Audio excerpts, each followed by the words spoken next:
Doctor Shyamaprasad মুখোপাধ্যায়ের জন্মদিন উপলক্ষে লাভপুরে বিজেপির উদ্যোগে আয়োজিত হলো রক্তদান শিবির। সোমবার আয়োজিত হলো এই রক্তদান শিবির। আর সোমবারই সিনেমাতলা এলাকার দলীয় কার্যালয়ে একটি স্বেচ্ছাসেবী সংগঠনের সহযোগিতায় শিবিরের আয়োজন করা হয়। কর্মসূচিতে উপস্থিত ছিলেন স্থানীয় বিজেপি নেতৃত্ব, কর্মী সমর্থক এবং বহু স্বেচ্ছায় রক্তদাতা। এদিন লাভপুরের বিজেপি বিধায়কও শিবিরে রক্তদান করেন।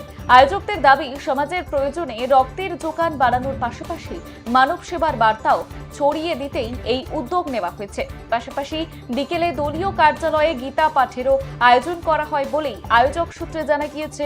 কর্মসূচিকে ঘিরে বিজেপি কর্মী সমর্থকদের মধ্যে ব্যাপক উৎসাহ লক্ষ্য করা যায়।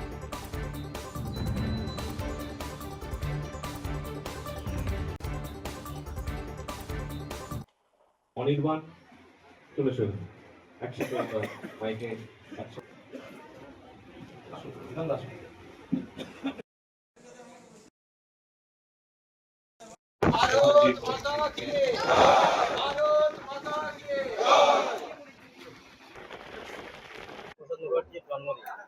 পশ্চিমবঙ্গের জনগণও হয়তো এর আগের বর্ষগুলোতে পারেনি, তখন একটা রাজনৈতিক বাধার সম্মুখীন ছিল। কিন্তু এবছর আমরা মন খুলে শ্যামাপ্রসাদের জন্মদিন আমরা পালন করছি এবং উত্তরোত্তর এটা বৃদ্ধি পাবে। শুধুমাত্র আন্তরিক ভক্তি নয়, তার আদর্শ, তিনি কি চেয়েছিলেন, নতুন ভারতবর্ষ গড়ার যে স্বপ্ন দেখেছিলেন, সেই স্বপ্ন দেখার উপরে আমরাও নতুন ভারত স্বপ্ন দেখেছি। রক্তের যে চাহিদা, সে রক্তের চাহিদা গ্রীষ্মকালে সবসময় বৃদ্ধি পায়।